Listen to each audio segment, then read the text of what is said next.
जिस नेता को विधानसभा में नल और टेप नल बोलना नहीं आता है, वो कोचाधामन को सर्व करेगा, छीन करके लाएंगे, दरवाजा तोड़ करके हक पाएंगे। नीतीश कुमार से आज तक इन लोगों ने मुलाकात ही नहीं की। उछल उछल करके कहा थे हम सब एक हैं। डॉक्टर साहब पर हमारी दावेदारी है, ठीक है, कांग्रेस पर हमारी दावेदारी। अब हम लोग को आगे बढ़ने का मौका है, अब नया चैप्टर आने वाला है। चैलेंजेस एक्सेप्ट करते हैं। जो आदमी एक यूनिवर्सिटी को, कॉलेज को डिटेंशन सेंटर घोषित कर सकता है, वो अगर एक ट्वीट करे तो सिस्टम ही ले। उस तरह का नेता चाहिए आपको। प्रॉपर्टी हमारी है, विरासत हमारी है, इसका इस्तेमाल हम करेंगे। लास्ट इलेक्शन में सीए एनआरसी का मुद्दा लोगों ने भुनाया था, लेकिन आज तक वहाँ के किसानों को कृषि फीडर का लाभ ही नहीं मिला। ये मुद्दा भुनाने के लिए नहीं है, सोचने के लिए। जो आला कमान है वो भी परिवारवाद को बढ़ावा दे रहा है और विधायक भी क्षेत्र में परिवारवाद को बढ़ा रहा है। अब लीडर चुनिए और दिल देखिए, दल मत देखिए। इंशाल्लाह चुनाव लड़े, हिम्मत तो पैदा करो, तब ना एक नजरिया बनेगा, तब तो जाकर के तुम एक क्रिटिकल एनालिसिस करोगे। गांव गांव में बिजलीकरण का लाभ उठाए,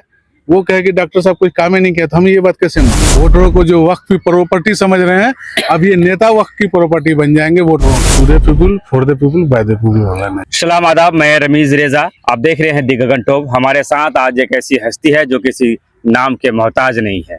सोशल मीडिया क्रांति के जनक कहें आप इसे, या फिर बेदारी के जन्मदाता कहें। सोशल मीडिया को आपने कई तरह से चलाया होगा, लेकिन एक ऐसा शख्सियत जिन्होंने सोशल मीडिया की परिभाषा ही बदल दी। हमारे साथ आप देख सकते हैं खबर सीमांचल के संस्थापक जनाब हसन जावेद साहब है। सबसे पहले सर हम आपका वेलकम खैर मकदम करते हैं। शुक्रिया रमीज साहब और गगन टॉप के सभी साथियों का बहुत बहुत शुक्रिया, और सभी लोगों को हमारे तरफ से ईद की मुबारकबाद। और उम्मीद है आप सभी लोग बड़े अच्छे होंगे। आज हम लोग जो बातें करने जा रहे हैं, कुछ बातें पसंद आए तो जरूर कबूल कीजिएगा, ना आए तो कमेंट्स करके जरूर बताइएगा। शुक्रिया आप सभी दोस्तों का। बहुत सारे सवालात हैं, लेकिन हम सबसे पहले उसी मुद्दे को छूना चाहेंगे जो आज हम लोग बात कर रहे हैं, जिसमें ठीक इसी समय दिल्ली के लोकसभा में चर्चा हो रहा है। वक्फ बोर्ड विधेयक पर बात हो रही है। इस पर हसन जावेद का क्या अपना कहना रहेगा? मेरा शुरू से इस पर जो है ना, हम इसके अगेंस्ट में है, इस बिल के अगेंस्ट में है। और जब पहली बार लोकसभा में टेबल किया गया था इस बिल को, उससे पहले से ही हम लगातार लिख रहे थे, और खास करके जेडीयू को टारगेट भी कर रहे थे कि भाई जेडीयू इस मामले में जो है ना ऐसे ही रोल प्ले नहीं कर रही है। उसके बाद, उसके 3 या 4 दिन के बाद यहाँ के कुछ प्रतिनिधि उस चीज को कैच कर सके। तो हम शुरू से इसका विरोध है। प्रॉपर्टी हमारी है, विरासत हमारी है, इसका इस्तेमाल हम करेंगे। हाँ, लेकिन एक क्रिटिसिज्म ये भी है कि अब तक जिन लोगों को जिम्मेदारी मिली है, उन्होंने भी वक्त की प्रॉपर्टी के साथ नाइंसाफी की है, अन्याय किया है। तो उन लोगों को भी समझने की जरूरत है कि अगर आप कमजोर होंगे तो आप पर कोई ना कोई हावी होगा ही, जिसका नतीजा आज आप देख रहे हैं। सरकार जो नजरें गड़ाई हुई है, इसके हम सख्त विरोध में हैं, सख्त खिलाफ में हैं। और हम, हाँ, और ये लगे हाथों ये भी कहना चाहेंगे कि इस मौके को कुछ लोग भुनाने की भी तैयारी में है। लास्ट इलेक्शन में सीए एनआरसी का मुद्दा लोगों ने भुनाया था, इस बार वक्त का मुद्दा भुनाने की तैयारी में। ये मुद्दा भुनाने के लिए नहीं है, सोचने के लिए है। और जो भुनाएंगे इस मुद्दे को, वो उतने पावरफुल नहीं है, क्योंकि 5 साल पहले बोले थे कि छीन करके लाएंगे, दरवाजा तोड़ करके हक पाएंगे, लेकिन उन लोगों ने आज तक सीएम हाउस तक एंट्री भी नहीं की, ना सीएम का दरवाजा भी देखा। ठीक है, वही लोग फिर आज दावा करेंगे कि सभी को एकदम बचे रहो, सही सलामत रहो, मेरा ला, नहीं तो फिर बिके अब, है ना, फिर डिटेंशन सेंटर खुले। अब तो झांसे में भी नहीं आना है। आप अपने विवेक से काम कीजिए, वक्त के बारे में पढ़िए, इस लॉ के बारे में पढ़िए, और अपनी प्रतिक्रिया खुद दीजिए। आप सोशल मीडिया पर पोस्ट कीजिए, ट्वीट कीजिए, और हैशटैग का इस्तेमाल करके आप खुद रखिए अपनी बात। तो इसलिए सभी लोग एकदम इस मामले में सतर्क रहिएगा। राजनीतिक रूप से इस चीज को देखने की जरूरत नहीं है। और जो मुस्लिम संगठन है, वो विपक्ष के साथ जाकर के हमेशा मिल करके इस मुहिम को चला रहे हैं। इन लोगों को कायदे से चाहिए कि सरकार से बात करे, सरकार से गिव एंड टेक करे, तब ना बात बनेगी। नीतीश कुमार से आज तक इन लोगों ने मुलाकात ही नहीं की। नीतीश जी अपने लेवल पर जो कर रहे हैं। तो आप जब अपनी बात कहिएगा नहीं, तो उनको कहाँ से एहसास होगा कि भाई आप विरोध में हैं या सपोर्ट में हैं?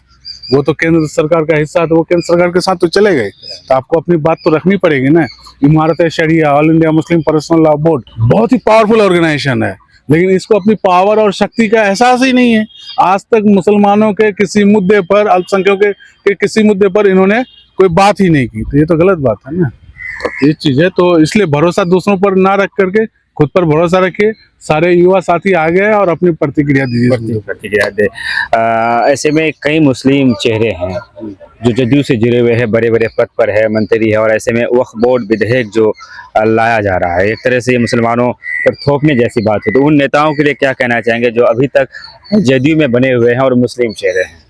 देखिए, उन नेताओं को लास्ट 2020 के चुनाव में तो सब लोगों ने बता दिया, और इस बार अगर फिर वो उसी तरह से हैं तो फिर इस बार भी बताया जाएगा। तो वो लोग अपने पैर पर कुल्हाड़ी खुद ही मार रहे हैं। उसके बारे में ज़्यादा सोचने की ज़रूरत नहीं, चर्चा करने की भी ज़रूरत नहीं है। वो वोटरों को जो वक्त की प्रॉपर्टी समझ रहे हैं, अब ये नेता वक्त की प्रॉपर्टी बन जाएंगे वोटरों के लिए। 2020 के विधानसभा चुनाव में भी आप प्रत्याशी होने की जो है उस होड़ में आप शामिल थे और आपने तैयारी में थे, और एमआईएम को आपने ज्वाइन भी किया था, और कई बार आपको उसकी जो है मीटिंगों में भी देखा गया, सभाओं में भी देखा गया, और पूरी तैयारी किए थे और पूरा। और आइन वक्त में आपको टिकट मिला नहीं। तो इस बार भी एमआईएम से कोई बातचीत हो रही है, जा सकते हैं उसी पार्टी? नहीं, मेरी ऐसी कोई बातचीत नहीं है, लेकिन हमारे लिए कोई दल अछूत भी नहीं है। सच बात यह है, क्योंकि हम लोग तो एक युवा जो भी साथी हमारा है, चाहे जिस दल में भी रहे, कैरियर स्टार्ट करने की बात है और इस इलाके को लीडरशिप देने की जरूरत है। तो हम तो चाहेंगे कि इस तरह के जो भी दल हैं वो गयूर नौजवानों को मौका दे और आगे, चाहे हम हो, आप हो, कोई भी हो। तो मेरी ऐसा किसी से बात नहीं है, पर हमारे लिए कोई अछूत भी नहीं है कोई दल, ये भी एक सच्चाई है। हमको आगे आना है, इस क्षेत्र को सर्व करना है, तो हम किसी के साथ भी चल सकते हैं। नजरिया मेरा क्लियर है, to the people, for the people, by the people होगा नजरिया। कोचाधामन से आप विधायक का चुनाव लड़ सकते हैं, इस तरह की बातें जो है चल रही है, हम लोग भी सुन रहे हैं। क्या कुछ तैयारियां चल रही है आपकी विधानसभा 2025 को लेकर? देखिए, इंशाल्लाह कोशिश रहेगी, और सारे दोस्त आप सभी लोग अगर सपोर्ट किए, इंशाल्लाह चुनाव लड़ेंगे। और ये आधिकारिक रूप से आप अनाउंस तो हम नहीं किए, लेकिन अगर जनता का रुझान होगा तो हम बिल्कुल इस चीज़ को हम अगले चंद महीनों में इस चीज़ की घोषणा करेंगे। बाकी हम सभी लोगों से ये कहना चाहेंगे कि 70 साल में अब तक आपने दलों को वोट किया, लेकिन फिर भी आप 70 साल पीछे ही रहे। अब लीडर चुनिए और दिल देखिए, दल मत देखिए, और आगे बढ़िए। हमेशा आप पैसा वाला, ईंट भट्टा वाला, जेसीबी वाला, पेट्रोल पंप वाले को देखे, लेकिन इन लोगों ने आपको क्या दिया? विधानसभा में जाके ये लोग सोते हैं, टेप नल का जल की बात करते हैं। आपको यहाँ सुरजापुरी रिजर्वेशन की बात करनी चाहिए, जरूरत है। 2 मिसाइल नीति की जरूरत है। आपको इस क्षेत्र को सिक्योर करने की जरूरत है। सेफ्टी एंड सिक्योरिटी का मामला है, रोजगार का मामला है, इन मुद्दों पर बात ही नहीं कर रहे हैं। आज आप देखिए ना, यहीं पे एक फैक्ट्री खुल रहा है, लेदर फैक्ट्री, रिहायशी इलाके में, इस मुद्दे पर कोई बात ही नहीं करेगा।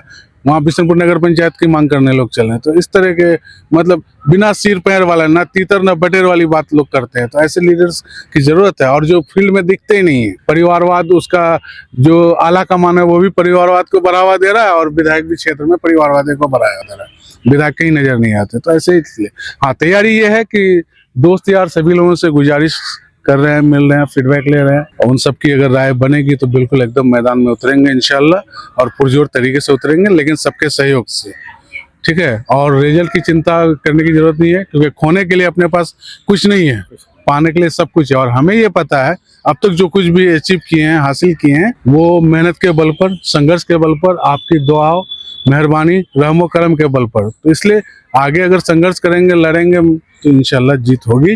कई पार्टियां हैं। दूसरी बात, जनता को हमेशा हमसे उम्मीद रखनी चाहिए, और हसन अगर आगे बढ़ेगा तो रमीज साहब भी आगे बढ़ेंगे, तो मसूद साहब भी बढ़ेंगे, तो राकेश जी भी आगे बढ़ेंगे। आज के दिन में हमारा जो लोग नेता बन गए या प्रतिनिधि बन गए, वो इतना इलीट अपने आप को समझते हैं कि आम आदमी उनके बेटे से मिलने के लिए अप्रोच करते हैं। नेताओं से मिलना तो दूर की बात है, सपने की बात है। तो हम ये कहना चाहेंगे कि हसन से मिलने के लिए आपको दिक्कत नहीं, एक पोस्ट की जगह काफी है। ही नहीं बल्कि पूरे बिहार और देश में भी कई पार्टियां हैं, लेकिन हसन जावेद को जो हमने देखा गया कि अगर आपको भी कोई लोग ज्यादा जो टारगेट करते हैं, वो पार्टी विशेष के लोग के गालियां तो पड़ती है, गाय पग है। और फिर मैंने अगली दफा भी हमने देखा कि बहुत आप या तो जहर उगलना कहे या कमी को दिखाना कि आप कर रहे थे, फिर आपने वो पार्टी भी ज्वाइन किया, और फिर एक बार वही माहौल आ गया कि आपको देखना भी गवारा नहीं करते, और आपके लिए बहुत कैसे शब्दों का जो इस्तेमाल हो रहा है वो आप देख ही रहेंगे। क्यों ये इस तरह की जो तालमेल है? देखिए, लेकिन ये सच बात है कि सभी लोग अहले जिगर हैं, दोस्त हैं, यार हैं हमारे ही इलाके के लिए। देखिए, हम जब इस प्लेटफॉर्म पर आए थे सोशल मीडिया पर, तो हम क्या सोचते थे, हमारे इलाके के लोग बोलना सीखे। जब बोलेंगे तो बात बनेगी, बात बनेंगी तो विकास को बढ़ावा मिलेगा। और ऐसे में हम कुछ लोगों को ये भी कहते थे, अरे यार कोई नहीं मिलता आलोचना करने के लिए, तो हमारे खिलाफ करो ना भाई, हिम्मत तो पैदा करो, तब ना एक नजरिया बनेगा, तब तो जाकर के तुम एक क्रिटिकल एनालिसिस करोगे, तब तो पत्रकार बनोगे, तब तो कुछ करोगे इलाके के लिए। तो ऐसा ही समझिए कि जो दोस्त यार है वो हमारे मिलते हैं तो कलीजा हाथ में रखते हैं, फेसबुक पर जब मिलते हैं वो हमारे लिए AK-47 रखते हैं, तो ये चलता रहता है। लेकिन कुल मिलाकर के कि हम लोग को तो जिंदगी भर साथ रहना है, इसी मिट्टी में रहना है, इसी जगह पलना बढ़ना है, तो दिल में किना रखने की जरूरत नहीं है। चलता है, वैचारिक मतभेद है। और हाँ, इस चक्कर में कुछ लोग ऐसे भी हैं जो मिसगाइडेड मिसाइल भी है, उसको गाइड किया जाता है कि रमीज साहब को गाली दो, इसके चैनल को आप अनसब्सक्राइब करो, हसन को गाली दो, उसके प्रति ये रवैया रखो। ये कुछ लोग गाइड भी करते हैं, मतलब अपना खुन्नस उतारने के लिए अपने कार्यकर्ताओं का इस्तेमाल करते हैं, जो बहुत ही गलत है। ऐसा नहीं होना चाहिए, लेकिन हौसला हारने की जरूरत नहीं है। आप बताइए 2019 में 2015-14 में यही लोग ओनली करते थे, 2019 2020 में चेंज आया, राजनीतिक समझ बदली उनकी, 2024 में देखिए फुल्ली समझ आ गई, कुछ लोग बचे हो गए। तो कट्टरता मत भूलिए समाज में, लिबरलिज्म को बढ़ावा दीजिए, हर दल को एक्सेप्ट कीजिए, कोई आपके लिए अछूत नहीं है और कोई आपके पालनहार भी नहीं है, ये भी एक बहुत बड़ी सच्चाई है। तो हमारे जो गयूर नौजवानों हैं वो गाली कम दीजिए, लेकिन संयम से काम लीजिए और आगे बढ़िए। सब हम लोग एक हैं, और युवा कोई भी हो उनसे जलिए मत, उनको प्रमोट कीजिए, नहीं कर सकते तो चुपचाप रहिए। ये लोकसभा के चुनाव में एक बात जो निकल कर सामने आई थी कि संजावेद कहीं ना कहीं मौजूदा सांसद है, कांग्रेस के प्रति सॉफ्ट कॉर्नर जो है वो व्यवहार आपका रहा। देखिए ऐसा है कि हसन जावेद पेशे से पत्रकार है, इस इलाके के बारे में जो कुछ भी अगर देखता है सोचता है, वो इस इलाके के बारे में सोचता है, क्योंकि एक वोटर भी है, ये इलाका अच्छा बने बेहतर बने ये सोच रखता है। लेकिन रमीज साहब अकेले हैं, बाकी दुनिया अगर एक तरफ है, रमीज साहब की आवाज हमें बननी चाहिए, ठीक है ना। इसी तरह से जहां आदमी अकेले पड़ेगा, वो गलत रहे या सही रहे, मेरी थ्योरी है कि हम उसके साथ, ठीक है, बदले में उनसे हमको कुछ नहीं चाहिए। इस बार लोकसभा चुनाव में बहुत सारे चैनल वालों ने खूब कमाई की कैंडिडेट से, और सारे लोगों ने अपने अपने फेसबुक को विज्ञापन दिया, यूट्यूब को विज्ञापन दिया, JDU वालों ने भी दिया, MIM वालों ने भी दिया, बाकी दलों ने भी दिया, ठीक है। हमारे यहाँ के यूट्यूबर को किसी को नहीं दिया, आपको भी नहीं दिया होगा किसी ने। तो ये चीज है, तो ये चीज तो हमें ये लगता है ना। लेकिन डॉक्टर साहब बेस्ट कैंडिडेट थे, पार्टी बेस्ट थी उनकी, ठीक है। उनका आइडिया एजेंडा हम बहुत पहले से फॉलो करते हैं, तो हम उसको जानते थे। अब जो नेशनल हाईवे पर चले, PMGSY में चले, फ्री का अनाज खाए, गाँव गाँव में बिजलीकरण का लाभ उठाए, वो कहे कि डॉक्टर साहब कोई काम ही नहीं किया, तो हम ये बात कैसे मान लें, है ना। प्रधानमंत्री ग्राम सड़क योजना में चले और बोलते कि डॉक्टर साहब कौन काम करिए, ऐसे नहीं है। तो सॉफ्ट कॉर्नर क्या कहिए, वो वॉइसलेस थे, उनकी आवाज नहीं सुनी जा रही थी, तो मैंने ये सोचा कि भाई हमको इनके साथ होना चाहिए। लेकिन हम प्रत्यक्ष डायरेक्टली तो कुछ काम नहीं किए, या डायरेक्टली हम JDU को भी कोई टारगेट नहीं किया, MIM को भी नहीं किए। लेकिन ये जरूर बताया, देखिए हम चुनाव से पहले एक बात बोले थे कि NDA में खटपट चल रहा है, साथ नहीं देने वाला है। हमारी बात को बेस बना करके ठाकुर की सभा में जब नीतीश कुमार जी आए थे, तो JDU के कैंडिडेट उछल करके कहा थे हम सब एक हैं, ठीक है, 7 जन्मों से हम लोग एक है, ऐसे बता रहा था। लेकिन चुनाव के बाद जो रिजल्ट आया था, पता चल गया ना कि कौन किसको वोट दिया, तो मान नहीं रहता। हमारा काम आपको इशारा करना, आगाह करना, ठीक है, बाकी का काम आपको करना। हमने जो इशारा किया, आगाह किया, डॉक्टर साहब ने एडॉप्ट किया, उनके लोगों ने एडॉप्ट किया, आगे बढ़े। लोग अटैक कर रहे थे, ठीक है ना, डॉक्टर साहब के लोगों पर, लेकिन डॉक्टर साहब ने बर्दाश्त किया ना, तो उसका फल मिला उसको। वहीं अदर पार्टी है अटैकिंग मूड में थी, आपको हमको सबको गालियां दे रही थी, ठीक है ना, लेकिन क्या हुआ, ये सब चीजें, ये सब चलता रहता है। लेकिन कोई किसी के साथ बेसिकली नहीं, आइडिया एजेंडा पसंद आए, हमने अगर 5 साल 10 साल आपको मौका दिया, तो इस साल हम किसी और को भी दे सकते हैं। इस साल हमारी पसंद रमीज साहब है, अगले साल कोई और होगा। हम तो अल्टीमेटली आपका तो योगदान तो किए ना भाई, आप तो हमको शिकायत नहीं कर सकते ना। एक सवाल यहाँ पर ये बन रहा था कि पत्रकारिता और नेता एक तरह से एक तलवार में 2 मयान लेकर हसन जावेद जो है चलने का पीरा उठाए हैं। तो आपको नहीं लगता है कि एक ही चीज जो है उसे बखूबी अंजाम दिया जाए, तो आप नेता बन जाए या तो फिर पत्रकारिता में आपको हमने सर्व किया इतने सालों तक। जो लोग यहाँ पुलिस को देख करके भागते थे, हुजूर हुजूर करते थे, एमएलए को मतलब मिलने के लिए सोचते थे, उतना सर्व किया, आपकी हिम्मत बढ़ाया हमने, एम्पावर किया, सोशली एम्पावर, मेंटली एम्पावर किया है, नहीं किया, हमने तो प्रूव किया है। जो चचरी पुल पर चलते थे वो मुद्दा नहीं बनता था, बाढ़ में डूबते थे मुद्दा नहीं बनता था, उतना तो हमने करके दिखाया ना। तो अब आप समझिए कि वो चैप्टर आगे अब नया चैप्टर आने वाला है। चैलेंजेस एक्सेप्ट करते हैं। पत्रकार चैलेंजों के साथ खेलता है। आपको अच्छा लगे तो सहयोग कीजिए। कोचा धामन में बड़े बड़े दिग्गज हैं, अब्दुल इमान है, मास्टर मुजाहिद है, इजहार असफी है, और उसके सामने में हसन जावेद लोहा लेने की बात कर रहा है। सफर थोड़ा सा मुश्किल भरा नहीं है? तो देखिए, आप अगर डर गए तो हार गए, ठीक है ना। डर को जो है ना हराइए आप, तब आगे बढ़ पाएंगे। जिस नेता को विधानसभा में नल और टेप नल बोलना नहीं आता है, वो कोचा धामन को सर्व करेगा। तो कोचा धामन के इतने बुरे दिन आ गए हैं क्या? कोचा धामन को हाईली लिटरेट आदमी चाहिए, जो बोले तो इशू बने।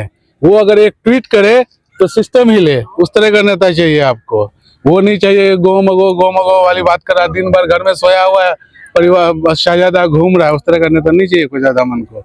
तो वो दिग्गज है अपने लिए, बहुत साल उन्होंने सर्व किया इलाके को, राजनीति की। कोई लोकसभा चुनाव लड़ा, कोई कुछ लड़ा। अब हम लोग को दीजिए ना हिस्सेदारी, अब हम लोग को आगे बढ़ने का मौका है। आप डोमिसाइल नीति के बारे में नहीं जानते, मॉडल स्कूल के बारे में नहीं जानते, ठीक है। आप रिजर्वेशन पॉलिसी के बारे में जानते ही नहीं है। जो मुद्दा है हमारा उनके बारे में जानते ही। यहाँ लेदर फैक्ट्री खुल रहा है, इसके प्रोज एंड कॉन्स क्या होंगे, इसकी अहमियत आपको पता ही नहीं है। आप विधानसभा में इस मुद्दे को उठाने के बजाय आप नल का जल का मुद्दा उठा रहा है, जो यहाँ पंचायत लेवल पर एक पोस्ट कोई ट्वीट करेगा तो सुधर जाएगा, ठीक है। डीएम उस पर एक्शन ले लेंगे। आप ही अगर ट्वीट कीजिएगा तो उस पर एक्शन लेगा। वो विधानसभा में उठाने वाला आदमी आपका भला कर सकता है क्या? उसका विजन ही नहीं क्लियर है। जो आदमी एक यूनिवर्सिटी को, कॉलेज को डिटेंशन सेंटर घोषित कर सकता है, जो एक सपनों का यूनिवर्सिटी बनता है, वो आपका क्या सर्विस देगा आपको? तो उससे कुछ नहीं। आप देखिए, ये इलाका हमारा है, मानंदा के इस पार पश्चिम पूरे पार का इलाका, इनका पोस्टल एड्रेस नहीं है। ये लोग वाकई में CA/NRC के चपेट में चले जाते हैं। दौला है, मोहम्मदपुर है, पिछला का। डॉक्टर साहब से मिल करके हम लोगों ने इनका पोस्टल एड्रेस दिलाया। 4 से 5 पंचायत ऐसे पंचायत है, और इन लोगों ने वोट किस लिए पाया था? CA/NRC के मुद्दे पर। लेकिन इन लोगों को कैसे हाशिए में छोड़ रखे थे? तो हम लोगों ने किसी तरह से तो काम किया ना। एक बात ये भी थी यहाँ पर कि अगर अख्तुल इमान अमोर से चुनाव अमोर से ही लड़ते हैं, तो एमआईएम के पास कोचा धामन में कोई मजबूत चेहरा बचा नहीं है। हाँ। अगर एमआईएम चाहे कि हसन जावेद को टिकट दे दिया जाए, तो क्या ले सकते हैं आप? बिल्कुल ले सकते हैं। हमारे लिए कौन अछूत दल है? सबसे ले सकते हैं। डॉक्टर साहब पर हमारी दावेदारी है, ठीक है। कांग्रेस पर हमारी दावेदारी है। लेकिन हम लोगों को अगर कोई कहे कि भाई चलिए युवाओं को आगे आना चाहिए, ये ऑफर है आपके लिए, तो क्यों नहीं ले सकते? सबको ले सकते हैं। आपको भी लेना चाहिए, भादुज में भी लेना चाहिए, सब जगह लेना चाहिए। आपने ही कई दफा कहा है कि नफरत भरी पार्टी है, जहर उगलने वाली अरे पार्टी भाई है। साहब, जब लास्ट चुनाव में हम आए थे तो हम क्या बताए थे? एमआईएम क्या है नहीं उससे मतलब नहीं है, लेकिन हम एमआईएम का स्वरूप बदल देंगे। ये एक अल्टरनेट है, कांग्रेस आरजेडी मिनिस्ट्री पार्टी का अल्टरनेट है। इसके जरिए भी आप अच्छी राजनीति कर सकते हैं। अगर आपका व्यवहार सब कुछ सही रहेगा, आप अगर कायदे से लोगों के साथ पेश आएंगे, तो नफरत का बाजार कहाँ चलेगा? हम मोहब्बत वाले हैं, ये सब लोग जानते हैं। तो मोहब्बत का कारोबार हम लोग फैला सकते हैं। आखिर में क्या संदेश देना चाहेंगे कोचा धामन विधानसभा के लिए, स्पेशल कोचा धामन वासियों के लिए? कोचा धामन एक बहुत ही बढ़िया विधानसभा क्षेत्र है। कोचा धामन जो सोचता है वो पूरा इलाका सोचता है। एक ट्रेंड सेटर है कोचा धामन, हर मामले में, राजनीति के मामले में, विकास के मामले में, एक नई सोच के मामले में, एजुकेशन के मामले में। लेकिन पिछले 5 सालों में कोचा धामन का बेड़ा गर्क हो चुका है। पता ही नहीं चल रहा है कि कोचा धामन कहाँ है। नंबर 1 विधानसभा नीचे से अब नंबर 1 होने लगा है। तो इसलिए इस बार मौका है, लीडर चुनिए, ठीक है। पार्टी मत देखिए। और जब तक आप लीडर नहीं चुनिएगा, कोचा धामन के लोग अगर पटना में बोलेंगे नहीं, आवाज उसकी गूंजेगी नहीं, तो कोचा धामन का भला नहीं हुआ, क्षेत्र का भला नहीं। आप देखिए ना, कोचा धामन में पायलट प्रोजेक्ट के तहत कृषि फीडर को लॉन्च किया गया था, लेकिन आज तक वहाँ के किसानों को कृषि फीडर का लाभ ही नहीं मिला। तो ये हालात है। तो कोचा धामन के सभी साथियों से मेरी गुजारिश है कि अगर आप हसन पर ट्रस्ट करते हैं, तो इसका मतलब ये है कि एक आम आदमी आगे बढ़ रहा है, उसके पीछे आप हैं। कल आपकी बारी आएगी तो हसन आपको लीड करेगा और आपको मौका देगा। लेकिन आज के दिन में ये हालात नहीं बन रहे हैं। तो इसलिए सब लोग साथ आइए, आगे बढ़िए, कुछ नया सोचिए, कुछ नया कीजिए। बहुत बहुत धन्यवाद। बे आवाज़ों की आवाज़ खबर सीमांचल के संस्थापक जनाब हसन जावेद साहब से लंबी बातचीत हुई, और इस बातचीत को पसंद करना नहीं करना सर ने शुरू में ही बता दिया, वो आपके ऊपर डिपेंड करता है। लेकिन सभ्य शालीनता के साथ आप विरोध भी कर सकते हैं, समर्थन भी कर सकते हैं, और शेयर भी कर दीजिए। विदा लेते हैं आपसे, धन्यवाद, शुक्रिया, आदाब। रमेश साहब, आपके सभी दोस्तों को, फॉलोअर्स को भी बहुत बहुत शुक्रिया इतने वक्त तक हमें झेलने के लिए। और कुछ बात अगर हमारे सलाह मशवरा के लिए हो तो कमेंट्स करके जरूर बताइएगा, ताकि हम उसे फॉलो करें। Thank you sir.